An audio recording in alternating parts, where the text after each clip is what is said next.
नमस्कार मित्रांनो, सुस्वागतम. मुरांबा मालिकेच्या आजच्या भागामध्ये आता साईला काही चैन देत नाही.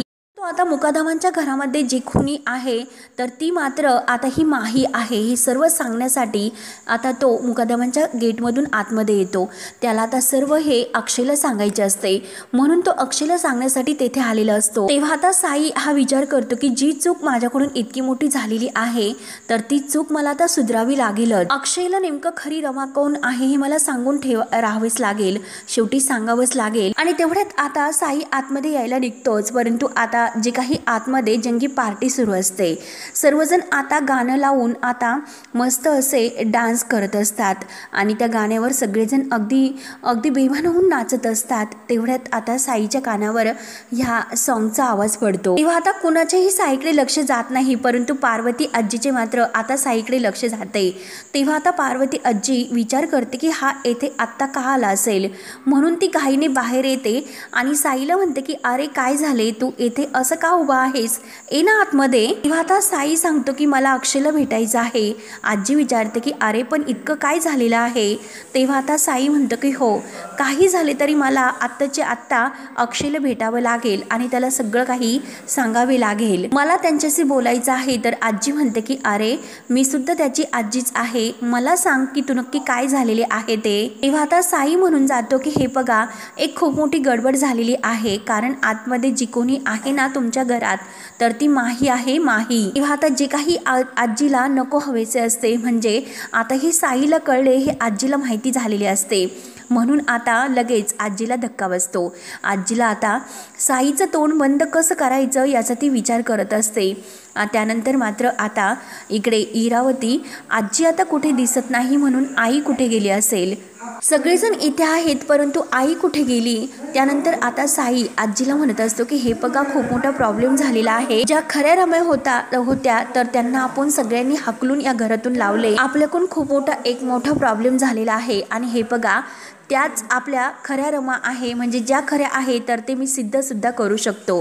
तेव्हा आता आजी म्हणते की अरे तुला आमच्या घरातील काय करायचं आहे, काय नेमकं प्रॉब्लेम आहे तुझं. आणि हे बघ, आत्ता मात्र जी आमच्या घरात आहे ना ती आमची रमा आहे, आमची रमा आम्हाला परत मिळालेली आहे, त्यामुळे तू काही आता करू नको. आणि जर परत तू या घराच्या आसपास जरी कुठे दिसलास ना तरी याद राहा. आता पार्वती आजी साईला म्हणते की तुझा आणि माईचा, म्हणजे त्या माहीचाच काहीतरी हा डाव दिसतोय आणि मुद्दाम तुम्ही सगळं काही हे मुद्दाम करतात, काहीतरी पैशाचा डाव असेल. आणि हे बघा, पैशासाठी आमच्याकडे यायचं नाही, मी ते खपून नाही घेणार. तेव्हा आता साई म्हणतो की अहो तुम्ही हे काय बोलतात, प्लीज माझं ऐकून घ्या, जे काही तुम्ही बोलतात ना ते चुकीचे आहे, असले कोणतेही घाणेरडे आरोप तुम्ही आमच्यावर करू नका. मी कशाला हे सगळं काही पैशासाठी करेल, प्लीज माझं ऐकून घ्या. अहो माझ्यावर विश्वास ठेवा, ह्या जो कोणी तुमच्या घरात माही राहतात ना तर त्या रमा नाही तर माही आहेत, माही. तेव्हा आता आजी म्हणते की हे बघ, जी कोणी आमच्या घरात आहे ना ती आमच्यासाठी आमची रमाच आहे, त्यामुळे हे बघ तू इथून चालता. आत्तापर्यंत जो काही त्रास झाला तो बास झाला, यापुढे मात्र तू अक्षयला आणखीन त्रास देण्याचा प्रयत्न करू नकोस. आता आजीला मात्र मुद्दाम या साईला येथून काढून द्यायचे असते. तेव्हा आता साई म्हणतो की हे बघा आजी, माझ्यावर विश्वास ठेव. तेव्हा आता आजी म्हणते की हे बघ, मी तुला सांगते ना इथून चालता हो, मला माहिती आहे की माझ्या घरामध्ये काय चाललेले आहे ते, चल तू येथून चालता हो, निघतोस की नाही. म्हणून आजी आता साईला तिथून काढून देण्याचा प्रयत्न करत असते. त्यानंतर आतमध्ये आता सर्वजण अगदी डान्स करत असतात. रमा आणि अक्षय एकमेकांच्या अगदी जवळ असतात, रमा आणि माही, कारण आता अक्षय तर तिला रमा समजत असतो म्हणून तो तिच्याबरोबर अगदी खुश असतो, परंतु माहीला तर आता अक्षय हवा असतो म्हणून ती सुद्धा त्याच्यासोबत खूप खुश असते. त्यानंतर आता इकडे देविका नीलला म्हणत असते की हे बघ, आता माही कुठे गेली आणि ती इथून तर कायमची निघून गेलीच, मग ती कुठे असेल, काय करत असेल याच्याशी आपल्याला काही करायचं नाही, कारण ती निघून गेली हे आपल्या पुढच्या आयुष्यासाठी चांगलेच आहे ना. तेव्हा आता नील म्हणतो की हे बघ देविका, मी तिला असं नाही सोडणार. त्यानंतर लगेच तो अक्षयला फोन करतो. तेव्हा अक्षय आता रूममध्ये आलेलेच असतो. माही आता रूममध्ये बेडवरच बसलेली असते. अक्षय आता झोपण्याची तयारी करत असतो. तेवढ्यात नीलचा फोन येतो. तेवढ्यात अक्षय नीलचा फोन बघून विचार करतो, इतक्या रात्री नीलचा फोन कशाला आला असेल. तेव्हा आता अक्षय फोन घेतो. अक्षय म्हणतो की हे बघ, काय रे, तर नील म्हणतो की अरे मला तुला काहीतरी महत्त्वाचं सांगायचं आहे. अक्षय विचारतो की काय सांगायचं आहे. तर नील म्हणतो की मला तुला सगळं काही खरे सांगायचे आहे, तू उद्या मला इकडे येऊन भेट. असे बोलून आता नील लगेच फोन कट करतो. तेव्हा आता माही विचारते की कुणाचा फोन आहे. तर अक्षय मुद्दाम तिच्याशी खोटं बोलतो आणि तो कामाचा फोन आहे असं मुद्दाम तिला खोटे सांगतो. तेव्हा अक्षय बाहेर म्हणजे जाण्याचं नाटक करतो, बाहेर गेलेला असतो. तेवढ्यात माही अक्षयचा फोन लगेच घेते आणि नक्की कुणाचा फोन आलेला आहे हे चेक करून पाहते आणि परत तो मोबाईल जागेवर ठेवून देते. तेव्हा आता माही लगेच नीलचा फोन आहे ओळखते आणि आता म्हणते की हो, अक्षयने अजूनपर्यंत माझ्यावर पूर्ण विश्वास नाही ठेवला की मी रमा आहे आणि नीलने मात्र अजून त्यात काही गोंधळ घालायला नको. त्यानंतर मात्र आता इकडे रमा ज्या टपरीवर काम करत असते तर आता त्या ताईंचा धंदा तर खूप वाढतो, परंतु आता ताई वेगळाच विचार करतात की आता मात्र ही पोरगी आहे तर ती खूप चपळ सुद्धा आहे आणि अगदी हातची कला तिच्या हातामध्ये आहे. अगदी माझ्यापेक्षा वरचढ अशी ती सर्व काही बनवते. तिच्या हाताला चव आहे, धंद्यात सुद्धा ती हुशार आहे. जर खूप दिवस ती इथे राहिली तर माझ्याच बाजूला दुसरी टपरी टाकेल आणि माझा धंदा मात्र ती बुडवेल. त्यामुळे तिला जास्त दिवस मला कामाला नाही ठेवता येईल. एवढ्यात आता ती रमाजवळ येते तर रमा तिला म्हणते की ताई, मला काय वाटतं की आपण ह्या ब्रेड पकोडे ऐवजी एखादा भारतीय पदार्थ ठेवूया. तेव्हा आता ही ताई मुद्दाम लगेच तिच्यावर ओरडते की ए पोरी, तू मला शिकू नकोस, कारण माझं जे काही धंदा आहे तुम्हाला व्यवस्थित करता येतो. तुला कामाची गरज आहे म्हणून मी तुला येथे कामावर ठेवले, मला जास्त शिकू नकोस. तेव्हा आता ती खूप ओरडत असते. तर लगेच आता रमा बिचारी म्हणते की हो, माफ करा, मी परत असं नाही म्हणणार, जे काही तुम्हाला करायचं आहे मी तेवढंच करेन. तेव्हा आता ही ताई तिला परत म्हणते की हे बघ, काल मी तुला तुझ्या मेहनतीचे 900 रुपये दिले आणि आज मात्र जेवढ्याचा धंदा होईल त्यातून जे काही तुझी मेहनत असेल तेवढे पैसे मी तुला देईन, पण त्यानंतर मात्र तू इकडे मला अजिबात दिसायचं नाही, ही गोष्ट लक्षात ठेव. मी एकटी का काम करते, कशासाठी करते हे कोणी मला विचारायची गरज सुद्धा नाही. माझं मला जे काही आहे ते चांगले कळते, त्यामुळे कोणी मला शिकवण्याची सुद्धा गरज नाही. म्हणून ती रमाला खूप काही बोलत असते. तिकडे नवरा सुद्धा माझ्या घरात काही पण बोलतो आणि पोरं सुद्धा काही म्हणतात, त्यामुळे यापुढे कोणी अजून दुसऱ्याने मला काही शिकवण्याची गरज नाही. तर रमा म्हणते की माफ करा, यापुढे मी तुम्हाला काहीच नाही म्हणणार. त्यानंतर आता दुसऱ्या दिवशी सकाळी अक्षय तयार होतो आणि अगदी तो नाराजच असतो, थोडासा अस्वस्थ असतो, म्हणून तो बाहेर जायला निघतो. तेवढ्यात काका त्याला अडवतात.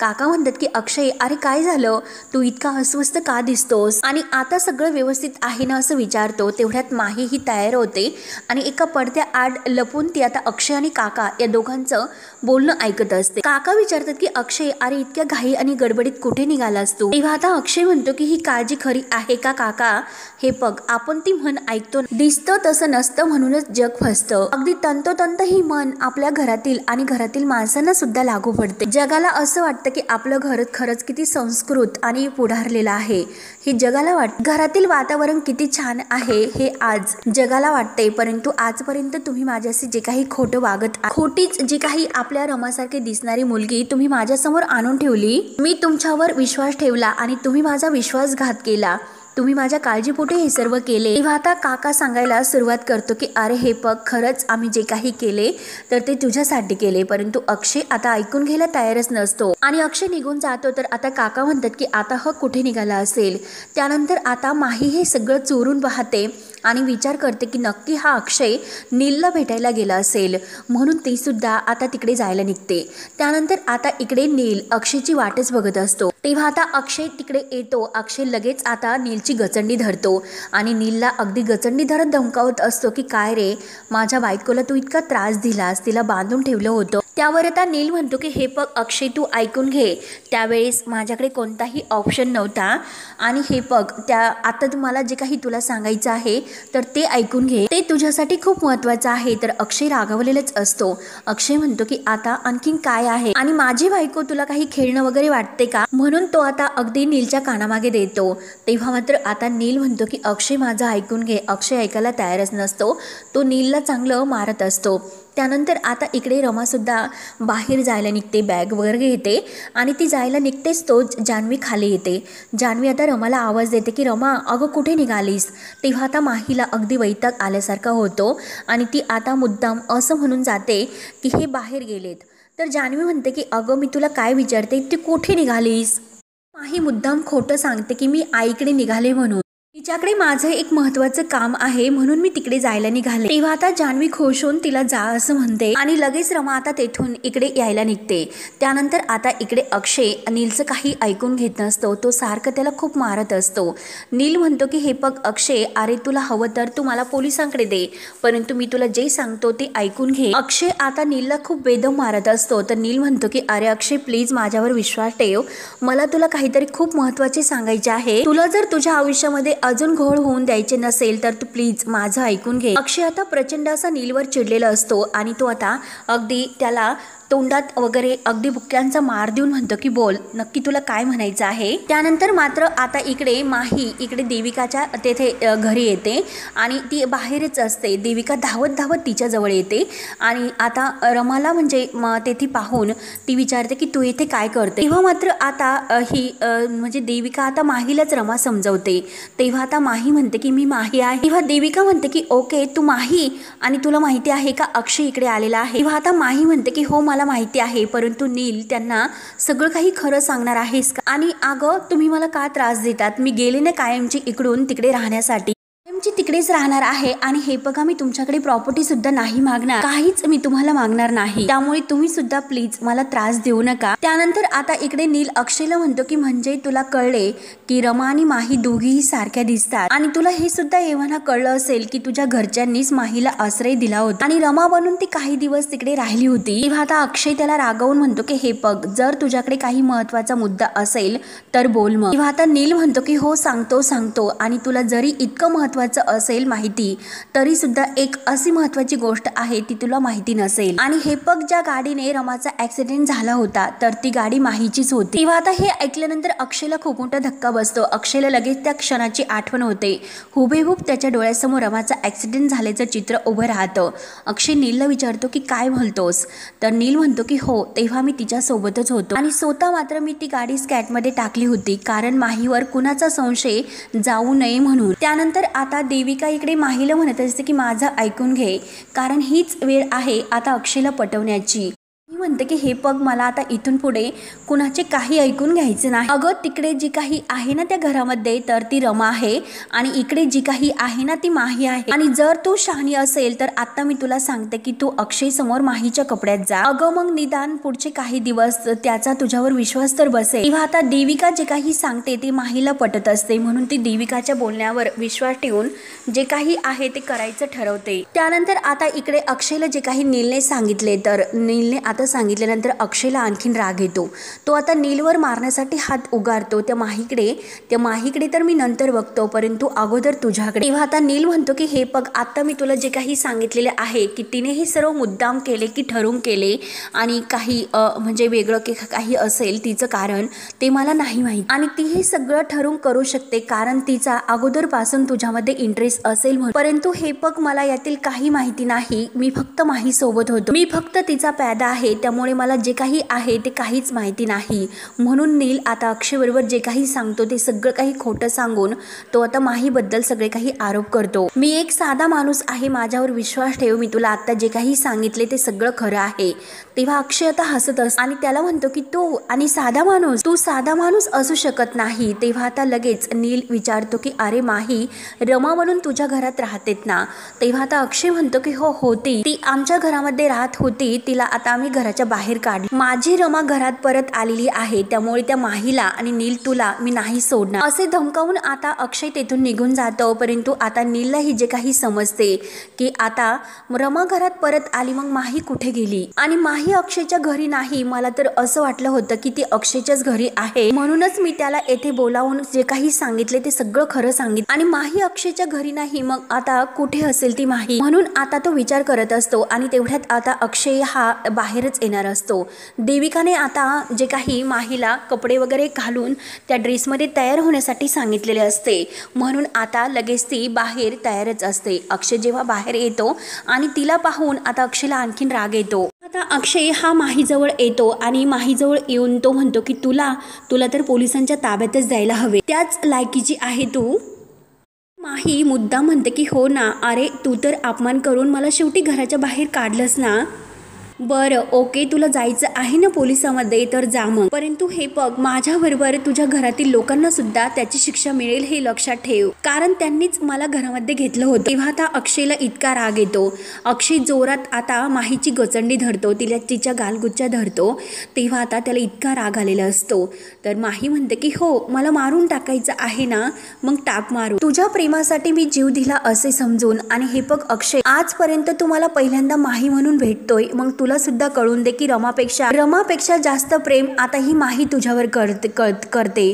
तेव्हा आता अक्षयला इतका राग येतो. अक्षय शडप असं म्हणून तिला खाली ढकलून देतो. आता माही तोंडावर पडते. अक्षय पुन्हा तिला धरतो आणि तिच्या गालगुच्च्या धरून म्हणतो की तुझ्यामुळे रमाचा खूप मोठा ॲक्सिडेंट झाला, तुझ्या गाडीमुळे. तेव्हा आता लगेच माही ही त्याचा हात झिडकारून त्याला बाजूला करते आणि म्हणते की हे सांगण्यासाठीच तुला नीलने येथे बोलावलं होतं का? तेव्हा आता त्याने तुला हे सांगितलं नाही का, गाडी जरी माझी होती परंतु ती गाडी चालवत कोण होतं? आणि हे बघ आता मला असे वाटते की त्या ॲक्सिडेंटमध्ये खरंच रमाचं जर काही झाले असते तर बरं झालं असतं. तेव्हा आता अक्षयला आणखीन राग येतो. अक्षय जोरात तिच्या अंगावर धावून येतो आणि पुन्हा तिचे अगदी गचंडी धरतो. तेव्हा आता लगेच माही म्हणते की अरे किती चिडचिड करतोस, आणि बरं झालं एकदा अक्षय आणि माही या दोघांची भेट झाली. आणि हे बघ अक्षय, तुला कितीही माझा राग आला तरी एक गोष्ट लक्षात ठेव, माही ही सगळ्यात जास्त तुझ्यावर प्रेम करणारी मुलगी आहे. तेव्हा मात्र आता अक्षयला इतका राग येतो आणि तो स्वतःला त्रास सुद्धा खूप करून घेतो.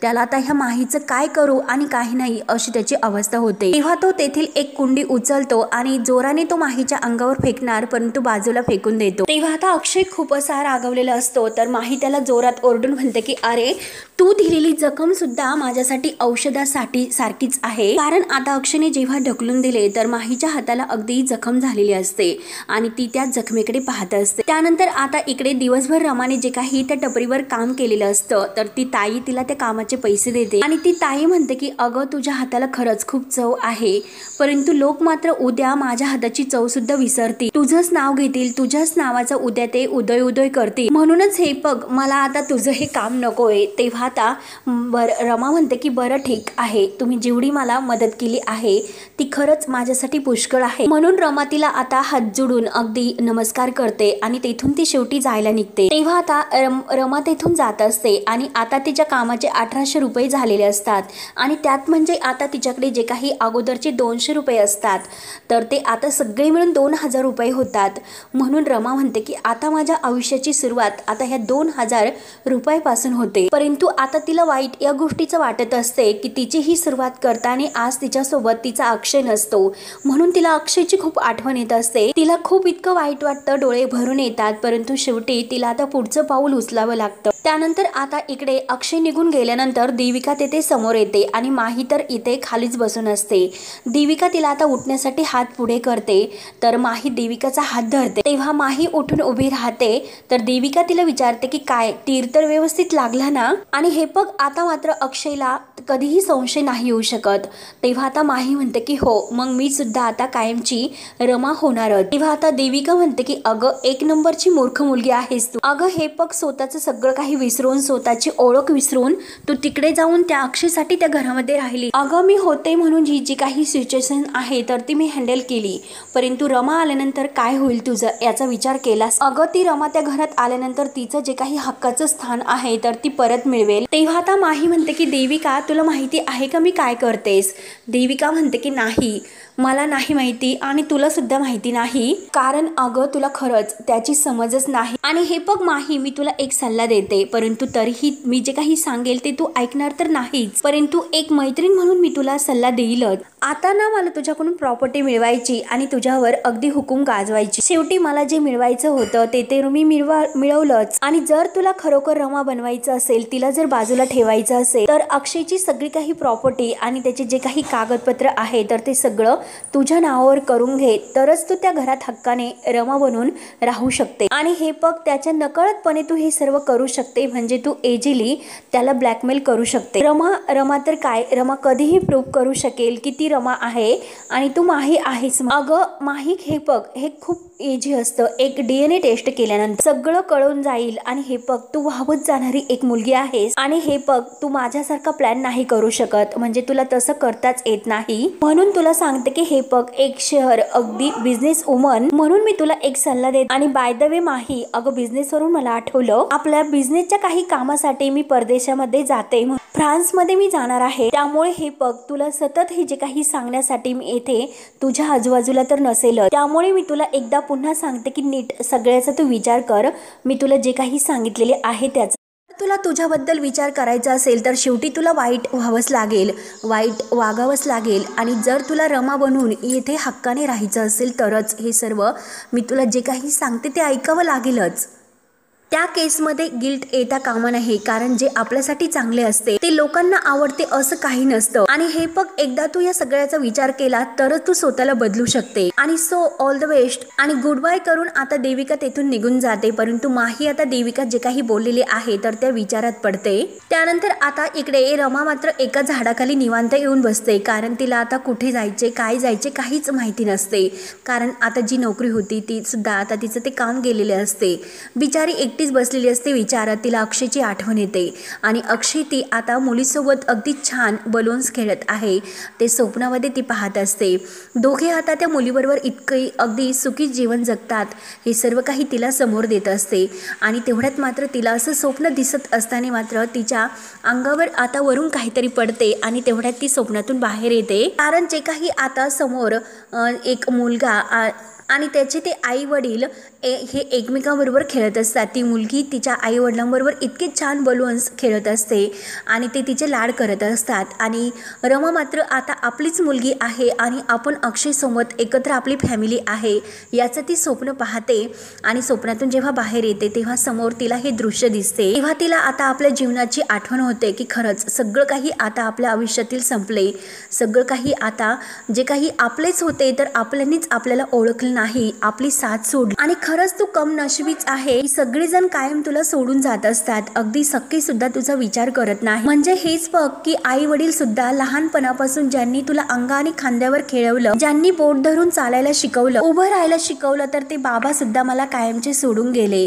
परंतु लग्नानंतर आता ज्यांनी मला स्वतःला ओळखायला शिकवलं, मला जो काही आत्मविश्वास त्यांनी दिला, जगाशी लढायला त्याने मला शिकवलं, अगदी स्वतःच्या हक्कासाठी मला लढायला शिकवले, तो नवरा सुद्धा आज मला सोडून गेला। त्या नवऱ्याला तर मी माझं सर्वस्व मानलं होतं, अगदी मनापासून मी त्यांच्यावर प्रेम केले होते, पण त्यांनी मला काय केलं, त्यांनी अगदी स्वतःच्या रमाला सुद्धा ओळखण्यात खूप मोठी चूक केली, ते सुद्धा आपल्या रमाला नाही ओळखू शकले, याचं रमाला इतकं गिल्टी फील वाटत असतं, तिला खूप वाईट वाटतं, तिचे डोळे भरून येतात, एक असा अगदी दुःखाचा झटका तिला बसलेला असतो। आणि म्हणजे ज्या आईने मला जन्म दिला, स्वतःच्या कुशीत मला इतकं प्रेमाने वाढवलं, त्या आईने सुद्धा मला हे सगळं काही अगदी स्पष्ट सगळ्यांसमोर सांगितले की मी रमा नाही, मी दुसरीच कोणीतरी मुलगी आहे, ती आई सुद्धा मला ओळखू शकली नाही, त्यामुळे आता माझं म्हणणारं असं माझ्याकडे काहीच नाही, म्हणून रमाला आपल्या सगळ्याच माणसाने किती मोठा धोका दिला, आपल्याच माणसाने, आपल्या सख्या माणसाने आपल्याला नाही ओळखले, यामुळे तिला खूप असं रडू येत असतं, बिचारे एकटीच आता हे सर्व काही